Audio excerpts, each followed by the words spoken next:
حساب کا وقت قریب آ چکا. کتنا قریب؟ امام کائنات فرماتے ہیں قیامت اتنا قریب ہے. انا والساعہ کہا تین دونوں انگلیوں کو آپ نے ملا کر کے بتایا اور فرمایا میرے اور قیامت کے قریب، میرے اور قیامت دونوں کے دونوں اتنے قریب ہے جیسے دونوں کے دونوں میری انگلیاں ملی ہوئی ہیں. کتنا قریب ہے قیامت. اور ہر انسان کی موت سمجھ لے اس کی قیامت ہی ہے، شروع اسٹارٹ. اس وجہ سے موت کے آنے سے پہلے اور آنے کا وقت کوئی متعین وقت نہیں، اس وجہ سے ہر وقت انسان تیار رہے اپنی آخرت کے لیے. ہر وقت وہم فی غفلت معرضون، غفلت میں پڑا ہوا آدمی ڈوبا ہوا ہے، موت سے کوئی مطلب ہی نہیں ہے. وما ارسلناک الا رحمۃ للعالمین، وما ارسلناک الا رحمۃ للعالمین. اے نبی ہم نے آپ کو پوری جہان کے لیے رحمت بنا کر کے بھیجا. انسانوں کے لیے رحمت، چرندوں کے لیے رحمت، پرندوں کے لیے رحمت، بزرگوں کے لیے رحمت، جناتوں کے لیے رحمت. ایک جانور اگر کوئی مار دے اس کو نہ کھلائے نہ پلائے تو اللہ کے نبی نے فرمایا دخل النار، جہنم کے اندر داخل ہوگا. عورت کے ساتھ ظلم کرے تو فرمایا جہنم میں داخل ہوگا. یعنی عورتوں کے لیے رحمت، مردوں کے لیے رحمت، پوری کائنات کے لیے اللہ کے نبی صلی اللہ علیہ وسلم رحمت بنا کر کے بھیجے گئے. اچھا، اس کے بعد اللہ تبارک و تعالیٰ نے قربانی کے وقت یہ فرمایا کہ جب آدمی قربانی کرتا ہے تو اللہ کے یہاں نہ گوشت پہنچتا ہے نہ خون پہنچتا ہے، اس کا تقویٰ، اس کا عمل پہنچتا ہے. اس وجہ سے آدمی جب بھی کوئی عبادت کرے تو تقویٰ ہونا ضروری ہے. نماز کتنوں پڑھ لو اگر ریاکاری ہے تو کوئی کام نہیں دے گا. قربانی کتنوں دے دو لیکن خلوص اور تقویٰ نہیں تو قربانی کسی کام کا نہیں. الحمدللہ رب العالمین والصلاة والسلام علی سید الانبیاء والمرسلین وعلى آلہ وصحبہ اجمعین ومن تبعہم بإحسان الی یوم الدین. اما بعد، اعوذ باللہ من الشیطان الرجیم، بسم اللہ الرحمن الرحیم. اقتربون ما یاتیہم من ذکر من ربہم محدث الا استمعوا وهم یلعبون لاہیۃ قلوبہم واسروا النجوى الذین ظلموا لاہیۃ قلوبہم واسروا النجوى الذین ظلموا هل هذا الا بشر مثلکم افتأتون السحر وانتم تبصرون. معزز مصلیان کرام، 17ویں پاری کی آپ کے سامنے مختصر سی تفسیر رکھنی ہے. یہ سورہ انبیاء ہے اور اس سورہ کے اندر بہت سے نبیوں کے واقعات کو ذکر کیا گیا ہے. شروع میں انسانوں کو وارننگ دی گئی ہے، چتایا گیا ہے، ڈرایا گیا ہے. کیا وارننگ دی گئی ہے؟ اقترب للناس حسابہم، لوگوں کا حساب و کتاب کا وقت قریب آ گیا. اقترب للناس، لوگوں کا وقت قریب آ چکا. حسابہم، ان کا حساب کا وقت. وہم فی غفلۃ معرضون، اور انسان غفلت میں پڑے ہوئے ہیں. یہاں حساب سے مراد کیا ہے؟ بعض مفسرین کرام نے لکھا ہے قیامت اور بعض نے لکھا ہے ان کی موت. ہر انسان کی زندگی کا کوئی گارنٹی نہیں ہے. آج کل جس طریقے سے کورونا کی وجہ سے لوگ مرتے چلے جا رہے ہیں، کس کی کب موت ہو جائے کوئی جانتا ہی نہیں ہے. کبھی یہاں سے خبر آئی، کبھی وہاں سے خبر آئی، کبھی وہاں سے خبر آئی، فلاں کی موت، فلاں کی موت، فلاں کی موت. یعنی قرآن کی آیت ہم اس بات کی طرف گامزن کر رہی ہے، اور مسلمانوں تیرا بھی وقت بہت ہی زیادہ قریب ہے. تمہیں معلوم نہیں ہے، تم دنیا کے چکر میں لگے ہوئے ہو. اقترب للناس حسابہم، چھت گرنے والی ہے اور تم اپنے مکان کو چھوڑنے کو تیار نہیں. زلزلہ آنے والا ہے، آدمی خبر کر دے، الرٹ کر دے حکومت، ابھی 10 منٹ میں زلزلہ آ جائے گا. گھر کون چھوڑے گا؟ نہیں چھوڑیں گے، ہم چھوڑیں گے نہیں. گھر ہی نہیں چھوڑ رہا ہے. اقترب للناس حسابهم وهم في غفلة معرضون، لوگوں کا حساب کا وقت قریب آ چکا اور وہ خواب غفلت میں پڑے ہوئے ہیں۔ آج دیکھیے موت کی خبریں سن رہا ہے لیکن کوئی موت کی تیاری کر رہا ہے؟ جھنجھوڑ دینے والے واقعات، ارے جوان تھے انتقال ہو گئے، فلاں کی لڑکی ایک دم جوان لڑکی تھی انتقال کر، کوئی خبر نہیں، کوئی ٹینشن نہیں۔ نبی نے کبھی فرمایا تھا ایک وقت ایسا آئے گا حب الدنیا و کراہیت الموت، لوگ دنیا سے بہت زیادہ محبت کرنے لگیں گے، و کراہیت الموت، اور موت سے لوگ نفرت کرنے لگیں گے، موت کو ناپسند کرنے لگیں گے۔ حساب کا وقت قریب ہے، یہ ضروری نہیں کہ آدمی بڑھاپے تک جا کر کے مرے گا، ایسا نہیں ہے۔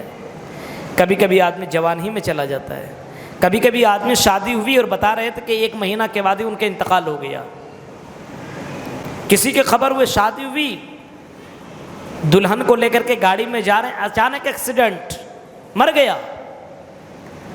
تو موت کی کوئی گارنٹی نہیں، کسی کو دیکھ کر کے نہیں آتی کہ ابھی تو اس کی شادی ہوئی ہے، ابھی اس کو زندگی گزار لینے تو بعد میں ہم آئیں گے، ایسا نہیں ہے۔ ابھی یہ بیٹھا ہے گاڑی میں، گھر پہنچنا ہے تو بعد میں اس کی ملاقات ہو جائے گا، اس کے بعد ہم اس کی موت لیں گے، اس کے بعد اس کے روح نکالیں گے، نہیں۔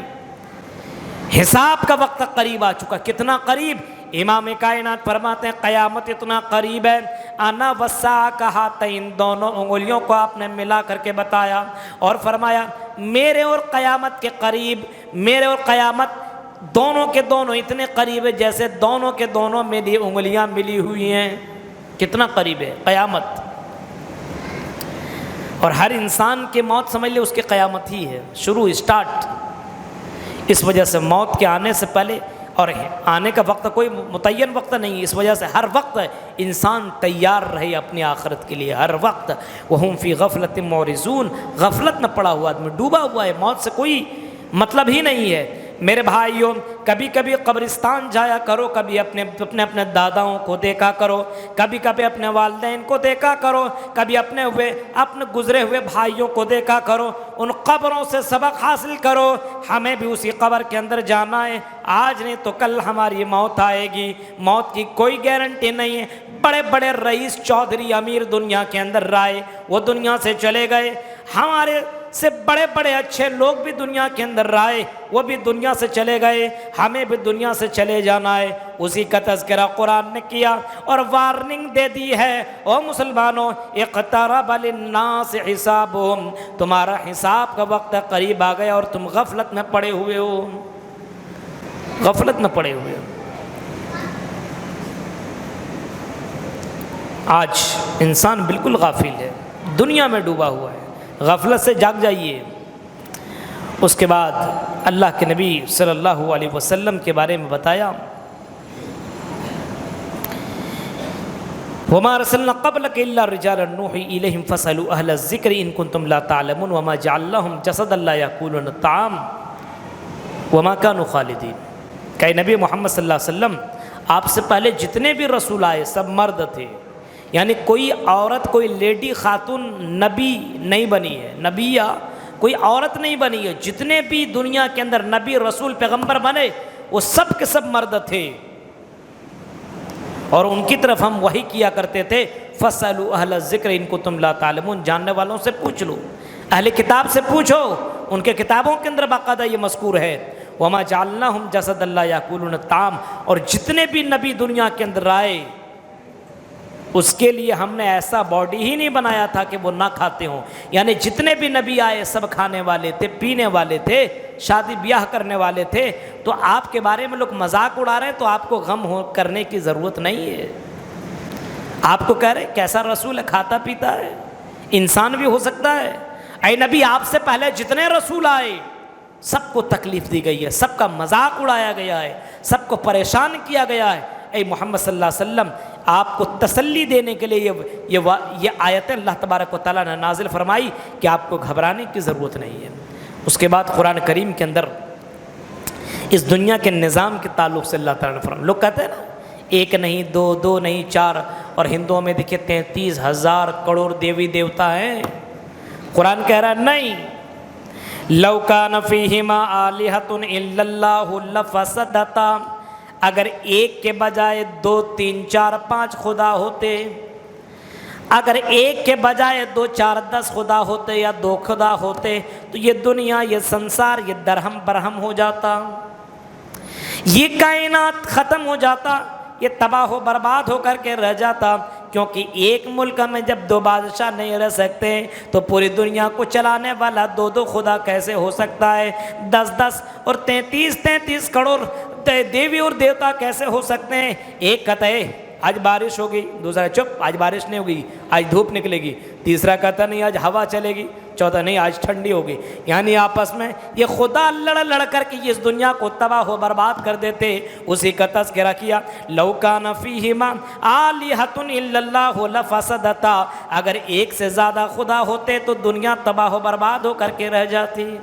قرآن کی اس آیت سے بالکل واضح ہے کہ پوری دنیا اور پوری کائنات اور پورے وشو کو چلانے والا صرف ایک ہے، 2 نہیں ہے۔ ایک گھر کا مالک ایک ہی ہوتا ہے، ایک اسٹیٹ کا ایک ہی ہوتا ہے، مکھ منتری ایک بادشاہ، ایک ملک کا ایک ہی ہوتا ہے، 2 نہیں ہوا کرتے ہیں۔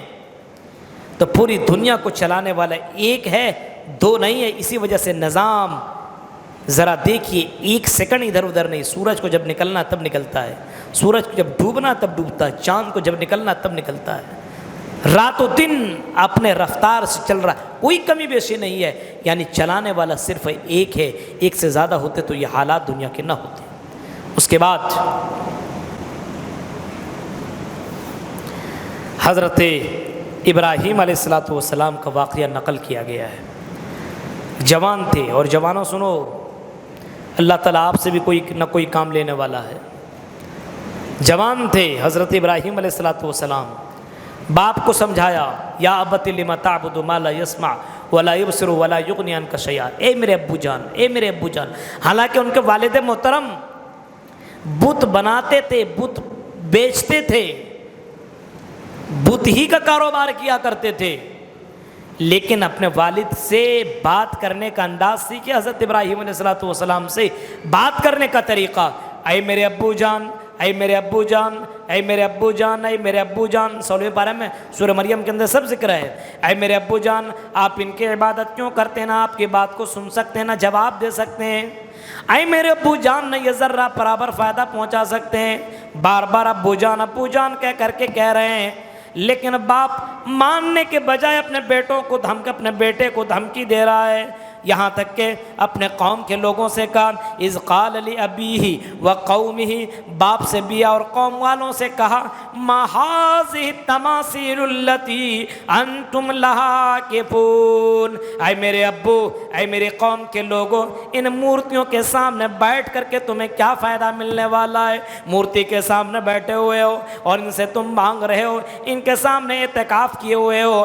اے میرے ابو جان اور میرے قوم کے لوگوں، تمہیں کیا ہو گیا ہے؟ ان مورتیوں کے سامنے تم بیٹھ کر کے کیا کر رہے ہو؟ کیا فائدہ ہو؟ قوم کا جواب یہ نہیں تھا کہ ہم اس کی، قوم کا جواب تھا کہ ہمارے باپ دادا ایسے ہی کرتے تھے، اسی وجہ سے ہم ایسا کر رہے ہیں۔ باپ دادا کو جیسا دیکھا ویسا ہم کر رہے ہیں۔ باپ دادا چوری کریں تو کیا بیٹا بھی چوری کرے؟ باپ دادا اگر زنا کریں تو کیا بیٹا بھی زنا کرے؟ باپ دادا کی کوئی دلیل نہیں ہے کہ باپ دادا یہ کر رہے تھے۔ آج کل جانتے ہیں ہمارے یہاں اگر گڑبڑی ہے تو اس وجہ سے گڑبڑی ہے کہ بعض لوگ کہتے ہیں ارے میرے ابو تو یہی کیا کرتے تھے، ہم بھی یہی کریں۔ نہیں، اپنے اندر اخلاق اور تقویٰ اور توحید کے اعتبار سے آپ بڑھوتری لائیے اپنی زندگی میں۔ قوم کے لوگوں نے یہی کہا کہ ہم نے اپنے باپ داداؤں کی اسی کی عبادت کرتے ہوئے پایا ہے۔ حضرت ابراہیم نے کہا انتم و آباؤکم فی ضلال مبین، تم اور تمہارے باپ دادا کھلا گمراہی میں ہو۔ قالوا اجئتنا بالحق من انت من اللاعبین، لوگوں نے کہا اے ابراہیم ہم سے سچ میں کوئی ایسی بات کہہ رہے ہو کیا؟ کوئی حق بات ہے یا مذاق کر رہے ہو؟ حضرت ابراہیم نے کہا مذاق کی کوئی بات نہیں ہے، اے میرے ابو اور اے میرے قوم کے لوگوں، میرے پاس وہ حق آ چکا ہے، یا آسمان و زمین کا رب اور تمہارا رب، ہم سب کا رب صرف ایک ہے، اور میں اس کی گواہی دیتا ہوں۔ اور یاد رکھنا قوم کے لوگوں، اگر تم نے میری بات کو نہیں مانا تو ہم تمہارے ان بتوں کو برباد کر دیں گے۔ قسم کھا لیا، ایک ہی نوجوان ہے، ایک نوجوان ہے، وَتَاللَّهِ لَأَكِيدَنَّ أَصْنَامَكُمْ، ہم برباد کر دیں گے۔ اللہ کے ساتھ شرک کر رہے ہو، ہم چھوڑیں گے نہیں۔ یہ سارے کے سارے قوم کے لوگ جب گئے میلہ میں تو حضرت ابراہیم علیہ السلام کا واقعہ تو آپ نے سنا ہوگا، کلہاڑی لیا اور تمام مورتیوں کو توڑ ڈالا۔ باپ نے بولا چلو میلہ میں، تو بیٹے نے کہا کہ انا سقیم، میں بیمار ہوں، میں بیمار ہوں، اور گئے کلہاڑی لے کر کے تمام مورتیوں کو توڑ دیا، ایک کو باقی چھوڑا۔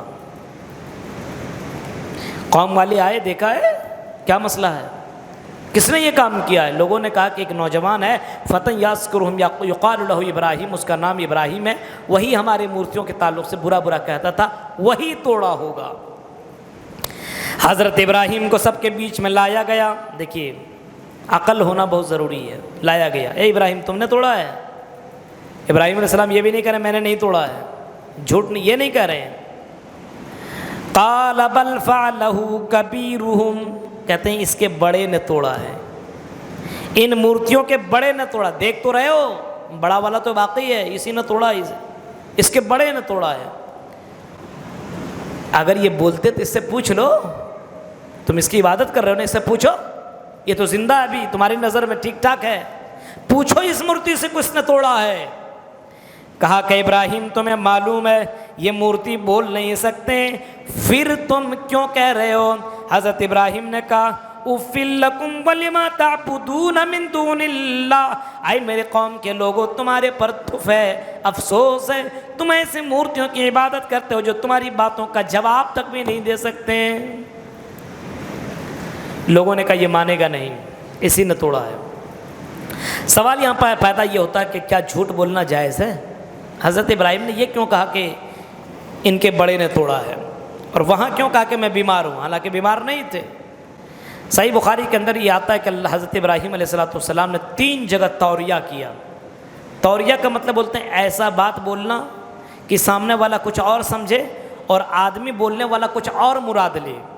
جیسے انا سقیم کا میں بیمار ہوں، یعنی تم جو کام کر رہے ہو وہ تو تم خوش ہو، لیکن میرا دل بیمار ہے، جو کام تم کرنے جا رہے ہو ان کاموں سے میں بالکل مطمئن نہیں ہوں، میرا دل بالکل مطمئن نہیں ہے، میں اس اعتبار سے میں بیمار ہوں۔ اور یہاں کہا میں تمہارے بڑے نے توڑا ہے، یعنی ان مورتیوں سے بڑا کون ہے؟ میں ہوں۔ مورتیوں سے بڑا کون ہے؟ میں ہوں۔ اگر مجھ سے بڑا یہ ہوتا تو مجھے یہ توڑ دیتے نا، میں نے توڑا ہے، یعنی یہ کہہ رہے ان کے بڑے نے توڑا ہے، کس نے؟ میں نے توڑا ہے۔ اور ایک جگہ آتا ہے کہ حضرت ابراہیم علیہ السلام اپنے بیوی سارہ کو لے کر کے جب گئے تو ایک بادشاہ کے پاس پہنچے، بڑا ظالم بادشاہ تھا، اور ان کے پاس خبر پہنچ گئی کہ حضرت ابراہیم علیہ السلام کی بیوی سارہ بہت ہی زیادہ خوبصورت ہے، بہت ہی زیادہ خوبصورت۔ ابراہیم کو بلایا گیا، بولا تمہارے ساتھ جو آئی ہوئی عورت وہ کون ہے؟ کہا کہ میری بہن ہے۔ اچھا ٹھیک ہے، اس کو میرے پاس بھیجو۔ حضرت ابراہیم علیہ السلام گئے اپنے بیوی کے پاس اور کہا کہ دیکھیے میں نے وہاں پہ بادشاہ کو بول دیا ہے کہ میری بہن ہے، واقعی ہم دونوں مسلمان ہیں اور اسلام کے اعتبار سے ہم دونوں بھائی بہن ہیں، ہمارا تو ٹھیک ہے رشتہ میاں بیوی کا ہے، لیکن اس روئے زمین کے اندر تم ہی ایک مسلمان اور میں ہی ایک مسلمان ہوں، اس وجہ سے ہم دونوں بھائی بہن ہیں۔ اور قرآن بھی کہتا ہے کہ جتنے بھی انسان ہیں روئے زمین کے اندر انا خلقناکم من ذکر و انثی، ایک مرد اور ایک عورت سے پیدا کیا ہے، اس اعتبار سے ہم دونوں بھائی بہن ہیں۔ اگر بادشاہ پوچھے کون ہے تو بول دینا میرا بھائی ہے۔ بادشاہ کے پاس گئی سارہ علیہ السلام، بادشاہ کی نظر اس کے اوپر پڑی تو غلط نظر سے اس کو دیکھا اور ہاتھ بڑھانے کی کوشش کی، اللہ تعالیٰ نے اس کے ہاتھ کو شل کر دیا، ہلنے بھی نہیں لگا، معافی مانگا، پھر ٹھیک ہو گیا، پھر بڑھنے کی کوشش کی، 3 مرتبہ اس نے حضرت سارہ علیہ السلام کے ساتھ غلط کرنے کی کوشش کی، اللہ تعالیٰ نے بچا لیا۔ پھر اس نے کہا کہ اب میں دوبارہ نہیں کروں گا، دعا کر دیجئے۔ حضرت سارہ علیہ السلام نے دعا کیا تو وہ بادشاہ ٹھیک ہو گیا۔ اس نے گفٹ میں حضرت حاجرہ علیہ السلام کو ابراہیم علیہ السلام کو دے دیا، سارہ کو دے دیا کہ جائیے یہ آپ کی خدمت کرے گی۔ اسی حاجرہ سے حضرت اسماعیل علیہ السلام پیدا ہوئے۔ تو یہاں حضرت ابراہیم علیہ السلام کو لوگوں نے کہا کہ اب اس سے جیت نہیں سکتے ہو، اگر اپنے معبود کو فائدہ پہنچانا چاہتے ہو تو اس کو جلا دو. لکڑیوں کو اکٹھا کیا گیا، جمع کیا گیا، آگ لگائی گئی، اور اس میں حضرت ابراہیم علیہ السلام کو جب ڈالنے کے لیے گئے، ایک فرشتہ آیا، بارش کا فرشتہ، کہتا ابراہیم، اے ابراہیم تم کہو تم اتنی بارش برسا دیں کہ یہ آگ بجھ جائے. کہا کہ نہیں، تمہاری ضرورت نہیں ہے، اللہ ہمارے لیے کافی ہے. ہوا کا فرشتہ آیا، اے ابراہیم اگر آپ کہو تم ہوا ایسی لے کر کے آئے کہ اس آگ کو اڑا کر کے کہیں اور پہنچا دیں. کہا کہ نہیں، حسبنا اللہ ونعم الوکیل فنعم المولا ونعم النصیر. اللہ تعالیٰ ہمارے لیے کافی ہے، کوئی مصیبت آئے حسبنا اللہ ونعم الوکیل، اللہ ہمارے لیے کافی ہے. اللہ سے بڑھ کر ہے کوئی؟ اللہ ہمارے لیے کافی ہے. یہ کہنا تھا حضرت ابراہیم علیہ السلام میں آگ کے اندر ڈالنا تھا کہ اللہ تبارک و تعالیٰ نے حکم دیا، اے آگ یا نار کونی بردا و سلام علی ابراہیم، ایک دم ابراہیم کے لیے سلامتی والی آگ بن جا. حضرت ابراہیم علیہ السلام کو اللہ تعالیٰ نے آگ سے بچا لیا. تو میرے بھائیوں، جو توحید والا ہوتا ہے اللہ تبارک و تعالیٰ اس کی حفاظت کہیں سے بھی کر سکتا ہے. اس کے بعد 2 نبیوں کا قصہ ذکر کیا گیا ہے، حضرت داؤد علیہ السلام اور داؤد علیہ السلام کا بیٹا، وہ بھی نبی، اس کا نام کیا تھا؟ سلیمان علیہ السلام. ان 2 بیٹوں کا واقعہ ذکر کیا گیا. دونوں کو اللہ تبارک و تعالیٰ نے کمال کی سلطنت عطا کی تھی، بہت ہی زبردست. حضرت داؤد علیہ السلام کو اللہ تعالیٰ نے یہ دیا تھا کہ جب حضرت داؤد تلاوت کیا کرتے تھے تو چرند اور پرند بھی اس کے ساتھ تلاوت کیا کرتے تھے، تسبیح بیان کیا کرتے تھے، پہاڑ بھی اس کے ساتھ تسبیح بیان کیا کرتے تھے. حضرت داؤد علیہ السلام کو اللہ نے یہ عطا کیا تھا کہ لوہے کو جیسے چاہتے تھے ویسے کر لیا کرتے تھے، جس طریقے سے چاہتے تھے. ہاتھ کے اندر جیسے آٹا جیسے آدمی عورتیں گوندتی ہے اور جیسا چاہتے ویسا بنا لیتی ہے، ویسے ہی لوہے کو حضرت داؤد علیہ السلام جیسا چاہتے تھے ویسا کر لیا کرتے تھے. حضرت سلیمان علیہ السلام کو اللہ تعالیٰ نے کیا عطا کیا تھا؟ جتنے چرند اور پرند تھے، یہاں تک کہ چونٹیوں کی آواز کو وہ سمجھتے تھے، بولی کو. ہاں، ایک چونٹی بولتی ہے، سن نہیں سکتے ہم، اور سن نہیں رہے حضرت سلیمان، ان کی آواز کو سمجھ بھی رہے ہیں، بوجھ بھی رہے ہیں. حضرت سلیمان علیہ السلام کو اللہ تعالیٰ نے یہ عطا کیا تھا کہ جتنے بھی جنات اسی کے قبضے میں، جس کو جو ڈیوٹی لگا دیا جاتا تھا وہی کرتا تھا. بعض کو یہ ڈیوٹی تھی کہ تم سمندر سے موتی نکالو گے، تو اس کا کام ہی وہی رہتا تھا. بعض کا کام یہ تھا کہ تم وہ کام کرو گے، تم بلڈنگ بناؤ گے، تو وہ وہی کرتا رہتا تھا. حضرت سلیمان علیہ السلام کو یہ اللہ تعالیٰ نے یہ بھی دیا تھا کہ ہوا کو کہہ دیتا، ہوا جہاں ہوا کو بول دیتا مجھے ہندوستان جانا تو ہندوستان پہنچا دیتا. ایک دن میں 1 مہینے کی مسافت صبح سے لے کر کے دوپہر تک طے کرتے تھے، اور دوپہر سے لے کر کے شام تک 1 مہینے کی مسافت کو طے کرتے تھے. اب اندازہ لگائیے اتنی تیز کی رفتار ہے ابھی کوئی پلین؟ 1 مہینے میں جتنا ہم سفر کر سکتے ہیں آج کے زمانے میں پلین سے کسی سے بھی، وہ ایک آدھے دن میں حضرت سلیمان علیہ السلام اپنے لشکر کے ساتھ ایک تخت پہ بیٹھ جاتے تھے اور ہوا سے کہتے تھے مجھے وہاں چلنا ہے، تو ہوا اتنی تیز کے ساتھ اس کو اتنا دیر پہنچا دیا کرتی تھی. اندازہ لگائیے، ہواؤں کے اندر حکومت. آج تک کوئی ایسا بادشاہ گزرا جو ہوا کے اوپر حکومت کرتا ہو؟ جناتوں کے اوپر حکومت، چرندوں کے اوپر حکومت، پرندوں کے اوپر حکومت، ان تمام چیزوں کے اوپر حکومت. ایک مرتبہ ان کا وزیر بیٹھا ہوا تھا اور بات کر رہا تھا. اچانک ایک آدمی کو دیکھا کہ بار بار ہم کو گھور گھور کے دیکھ رہا ہے، جھانک جھانک کر کے مجھے کو دیکھ رہا وزیر. تھوڑی دیر کے بعد وہ باہر نکلا تو دیکھا وہ آدمی موجود ہی نہیں ہے وہاں پہ. حضرت سلیمان علیہ السلام سے کہا یہ کون تھے جو مجھے بار بار دھیان سے دیکھ رہے تھے؟ کہا یہ ملک الموت کا فرشتہ ہے. ہاں ملک الموت کا فرشتہ، ہم یہاں نہیں رہیں گے. ڈر گیا. ارے ملک الموت کا فرشتہ یہاں پتہ نہیں مجھے روح نکال لے گا. نہیں. اچھا ایسا کہ بادشاہ مجھے ہندوستان پہنچا دیجئے، مجھے ڈر لگ رہا، میں یہیں نہیں رہنا چاہ رہا ہوں. ٹھیک ہے، ہوا کو حکم دیا، ہوا نے اس کو ہندوستان پہنچا دیا. اب جیسے ہندوستان پہنچا ملک الموت اس کے سامنے حاضر ہے، روح دے دو مجھے۔ کہا کیسے؟ کہا کہ ابھی تو تم سلیمان علیہ السلام کے پاس تھے، یہاں کیسے آ گئے؟ کہا کہ مجھے تم سے ڈر کی وجہ سے مجھے یہاں پہنچا دیا۔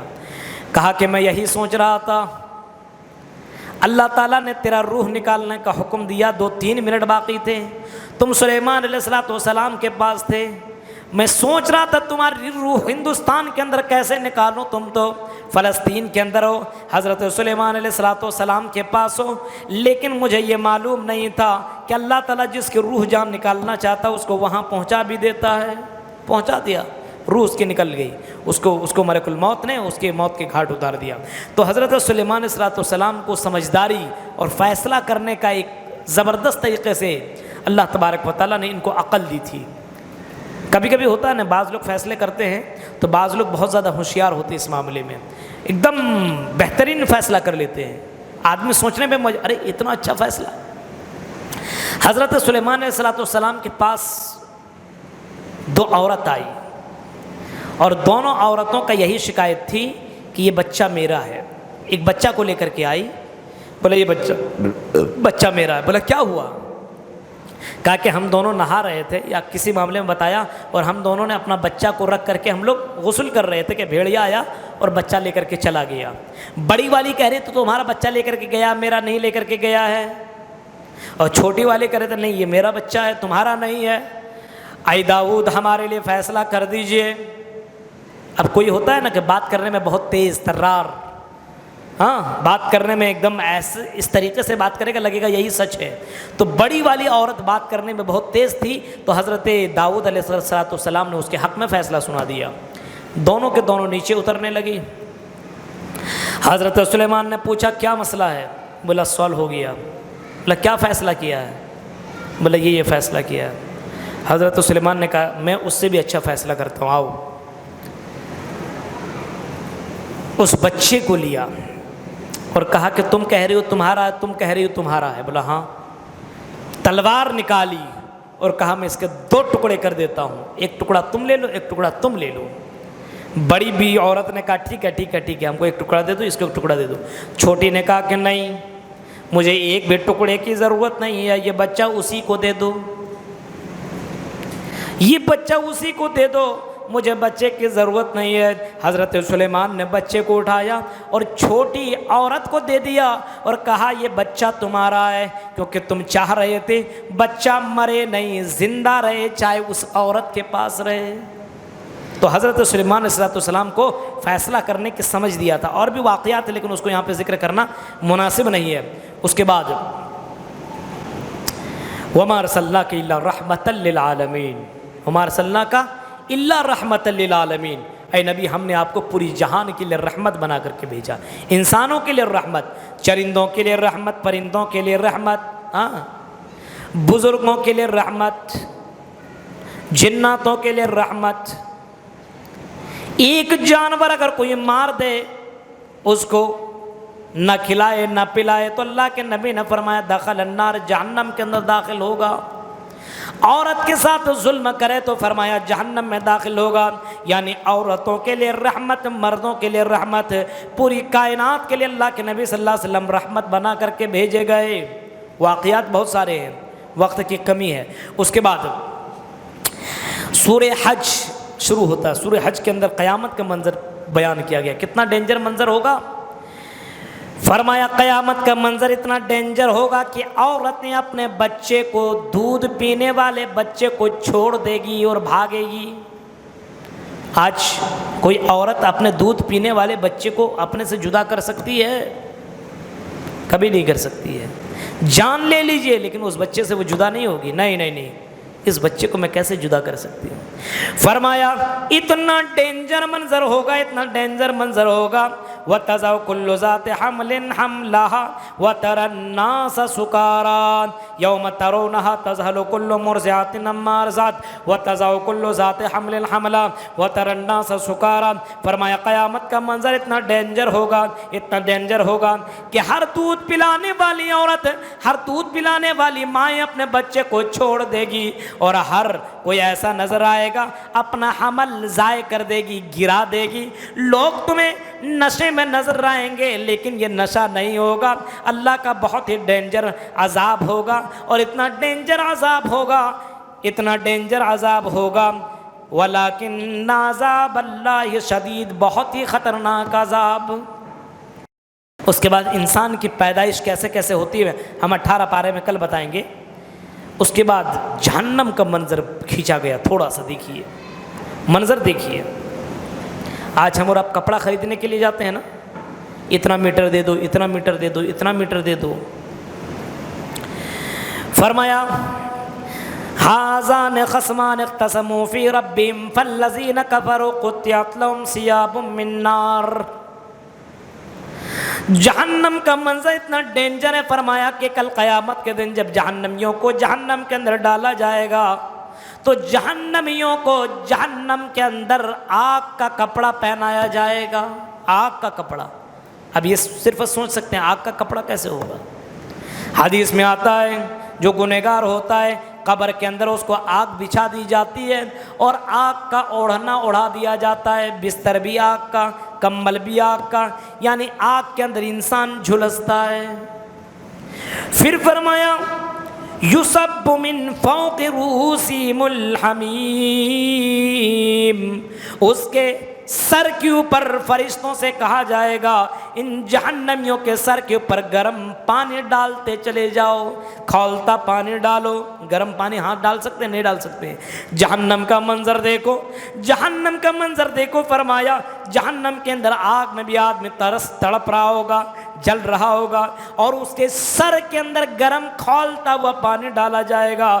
یسحر بما فی بطونہم والجلود، جن سے ان کی چمڑی نکل جائے گی اور ان کے پیٹ کے اندر جو ہتھڑیاں ہیں وہ باہر نکل جائیں گی. وَلَهُمْ مَقَامِعُ مِنْ حَدِيدٍ، ان کے سر کے اوپر لوہے سے اتنا تیز مارا جائے گا، اتنا تیز مارا جائے گا کہ ان کا سر چکنا چور ہو جائے گا لیکن اسے موت نہیں آئے گی.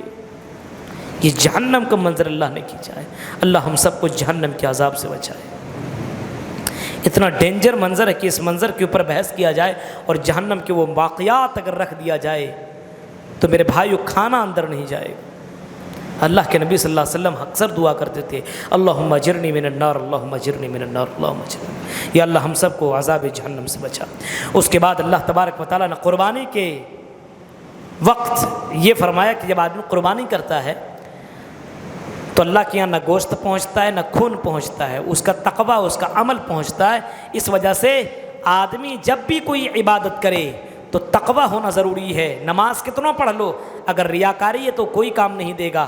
قربانی کتنوں دے دو لیکن خلوص اور تقویٰ نہیں تو قربانی کسی کام کا نہیں. اور آخر میں اللہ تبارک و تعالیٰ اس پارے کے اندر فرماتا ہے یا ایھا الناس ضرب مثل فاستمعوا له ان الذين تدعون من دون الله لن يخلقوا ذبابا ولو اجتمعوا له وان يسلبهم الذباب شيئا لا يستنقذوه منه ضعف الطالب والمطلوب. پوری انسانیت کو خطاب کرتے ہوئے فرماتا ہے جو لوگ اللہ کو چھوڑ کر کے دوسروں کو پکارتے ہیں، اللہ تعالیٰ فرما رہا ہے اگر ولو اجتمعوا له ان الذین تدعون من دون اللہ لن یخلقوا ذبابا، ایک مکھی نہیں بنا سکتے یہ غیر اللہ جو اللہ کو چھوڑ کر کے جن کی عبادت کی جا رہے ہیں. کشمیر سے کنیا کماری تک، یہ کرنول سے لے کر کے بنگال تک جتنے بھی بابا ہیں سب کے سب مل جائیں اور ایک مکھی بنانا چاہیں، فرمایا لن یخلقوا ذبابا، ایک مکھی بھی نہیں بنا سکتے. وَلَوِ اسْتَمَعُوا لَهُ، سب کے سب جمع ہو جائیں ایک مکھی بنا نہیں سکتے.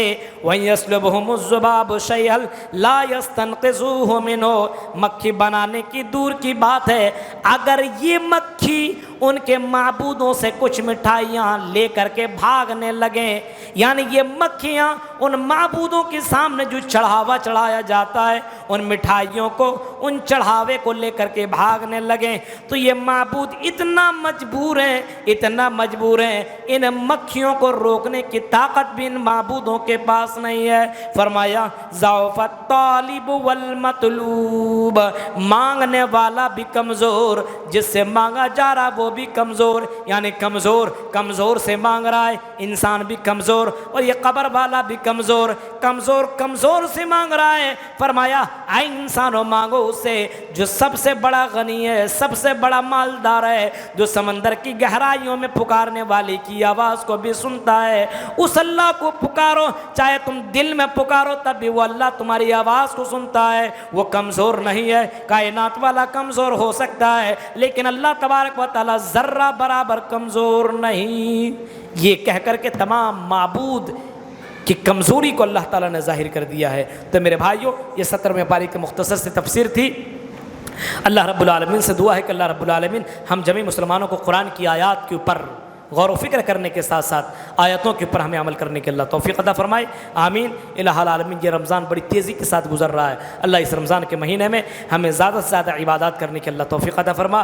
ہمیں جب تک اللہ تو دنیا کے اندر زندہ رکھ, ہمیں آخرت کی تیاری کرنے کے اللہ توفیق عطا فرما, آمین. وآخر دعوانا الحمدللہ رب العالمین, والسلام علیکم ورحمۃ اللہ وبرکاتہ.